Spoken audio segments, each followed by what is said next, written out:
Music Business, What Is This? Is a podcast that focuses on the ever-changing music industry and presents issues and concerns that the average and above average musician has or will encounter. Welcome to Music is Business. What is this? And happy holidays. Today we're going to be talking about the holidays. That's right. All right, so everybody celebrates different things during the holidays, but we're going to talk about music business and how we deal with music that's from the holidays. All right. Do you like holiday music? Yeah, I do. I think that every time the holidays come around, there's a certain radiant energy and carefree, lighthearted atmosphere that, brings just as, So you like the cheerfulness. I like the cheerfulness of it. You want people to feel in the spirit and be happy. Yeah. Cool. So first question, music business, you get a call. Hey, it's November 1st. We saw you play at blah, blah, blah, and you sounded amazing. We're having a holiday Christmas party.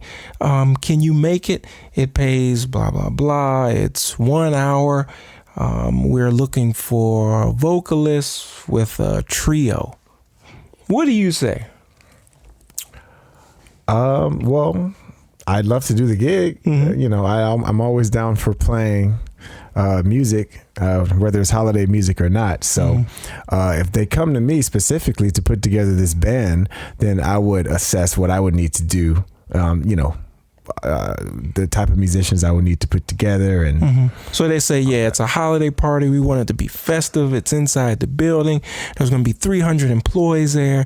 There's going to be a dinner, and then there's going to be dancing. And we want to have some light music during the dinner. And then afterwards, we want to let loose and go wild.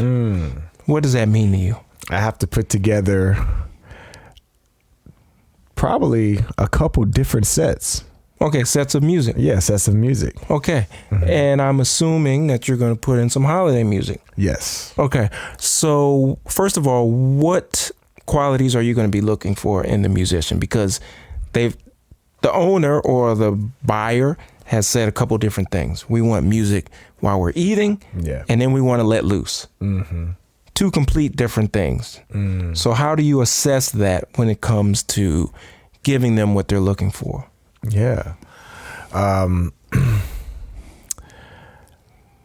to assess that type of request? Yeah. I mean, I never really thought about it because I never been asked personally to play a holiday party or to put together a band to do a holiday party. Well, this is great. Hypothetical. This is actually great. So we're going through a real scenario. So what's the first thing that I would do? Well, I would assess the bandmates that I generally play with, that I usually play with, and see if they're comfortable playing holiday music. Okay. That's the first thing I would ask. Holiday music. Or Christmas music.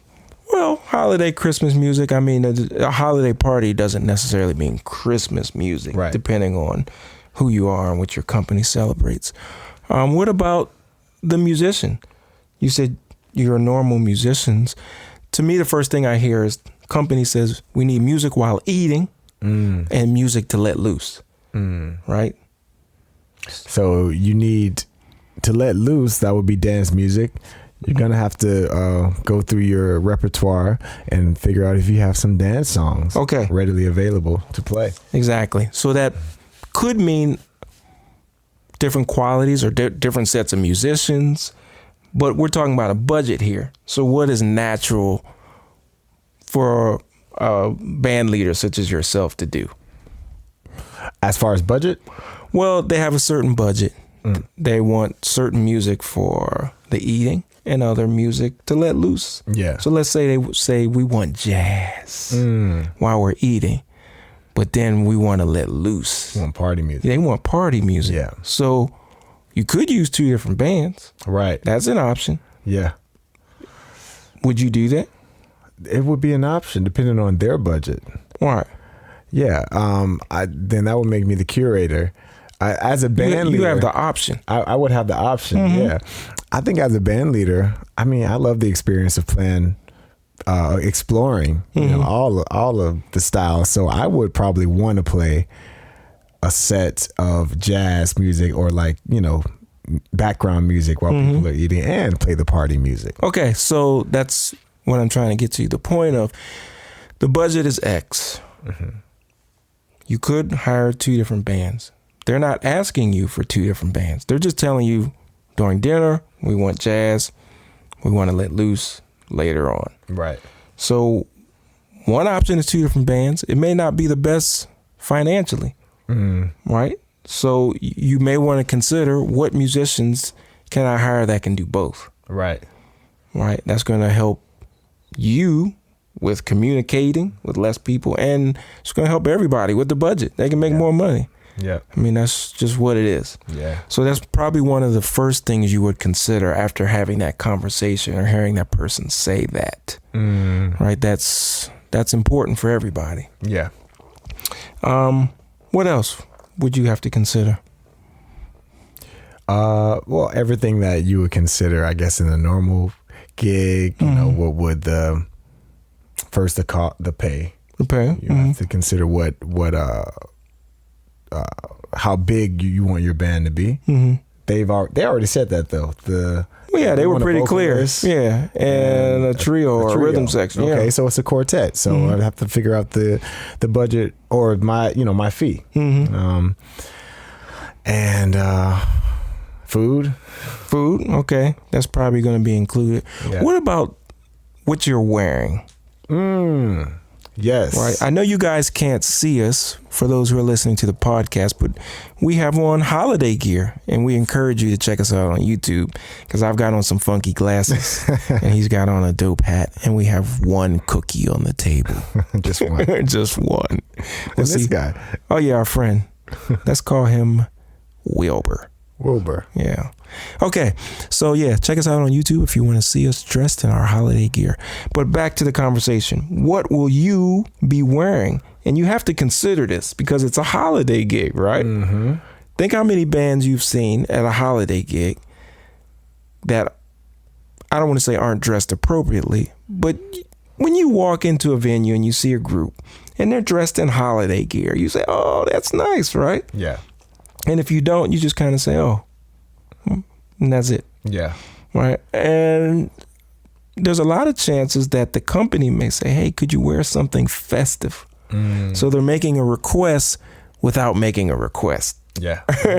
Right. So you have to read between the lines and hear these things. Right. And sometimes that means overdoing it. Sometimes that means underdoing it. It may be just people wearing a hat in the group, or just red, or your color scheme, or whatever it's going to be. Right. But I bring that up because you do want to consider that. Yeah. Because that's like brownie points. Yeah. You know, and the people are going to recognize that.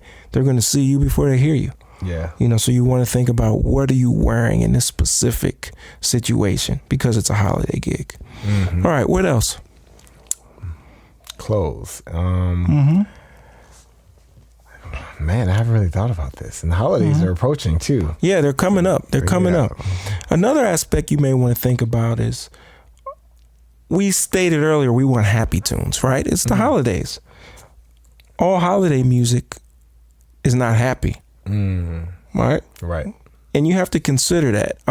Whenever I'm doing a holiday gig and I'm thinking about tunes, the majority of them are in major keys, but not all of them. There are some hip minor sounding minor key tunes that we want to play, and usually those are the ones the jazz musicians really want to play, right? Because they can go in and do their Coltrane McCoy, do my favorite things, and blah blah blah. We Three Kings. You can go into it, right? But you have to be very conscious of this, because once you play one, okay, but if you play two minor sounding songs back to back, and I've done this on holiday gigs just to see what's going to happen and watch people and see what they notice, right? If it's a really popular song, they may give you a thumbs up or just kind of look. But once you get past two or three, if it's a minor key, things the vibe starts to change. Yeah. Because it's a holiday festive time. Right. So you have to be really aware of your major and minor keys. True. And it's all part of the business. Trust me. Yeah. You may say, well, we played better than that other band, but for some reason they are getting called back again and we're not. I might say, how'd you dress? Did you show up on time? And if you did all those things, I might say, well, what did you play? Right. All right. So you have to consider that. Yeah. So there's the tonalities. Another thing I think about when playing is how long am I going to play these tunes? One of the things that come up with jazz musicians is we can take a 2-minute tune and make it a 20-minute tune. Sometimes this is good, sometimes it's bad. Yeah. I find at holiday times, most parties, if people are listening, this is bad. Why? Because after you run out of choruses and verses, people want to hear another tune. And when I say that, I'm talking about the lyrics, not just how many times the song goes around and around choruses. I'm talking about the vocal lyrics. A lot of times people are singing those, right? So if they're singing those and you've played 30 choruses on this tune, they're thinking the tune has been over for 26 choruses. What do they not know enough tunes? Right. Right. So you have to be very conscious of how long you're playing for and how many songs that's going to be for this holiday party. Because people know holiday tunes. They hear it every year, the same time, hundreds of times. Yeah. Hundreds of times. Right. So even though you may want to get jazzy, it may not be the best for everybody in your pocket. What they're paying, they may pay you and say thank you, but no thank you. Right, so you kind of have to be aware. Okay, if you're playing for an hour, how long is this tune? Is it 4 minutes? Maybe we can get 5 out of it. How many tunes do we need? Okay, if there's talking in between, maybe we need 10 tunes.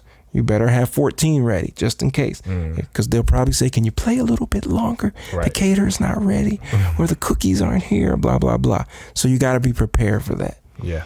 All right. Anything else come to your mind with the holiday tunes? Man, I'm excited about the holiday. That's the only thing. Yeah, I mean, it's an exciting time for several reasons. But as musicians, we have to prepare for this. Yeah.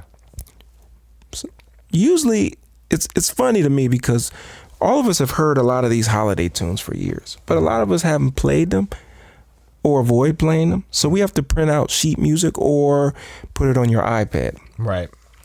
So you have to be very aware of this. You have to find the chord changes you want or that's customary for that tune. One of the things I've had happen is, oh, everybody knows this tune. No, they don't. Right. They may have heard it for 32 years, but they don't know it. Yeah. And they may find a piece of sheet music and there's these sets of chord changes and then there's another set. And people know these tunes. So you don't want to be there and Wilbur and Joe have a set of chord changes and Fred and Mark have another set. Yeah. Because now you're going to have a clash and the people can hear right away when the songs they know, when something's wrong, you get that look. I don't know about them. And it could be a simple tune. Yeah. It could be.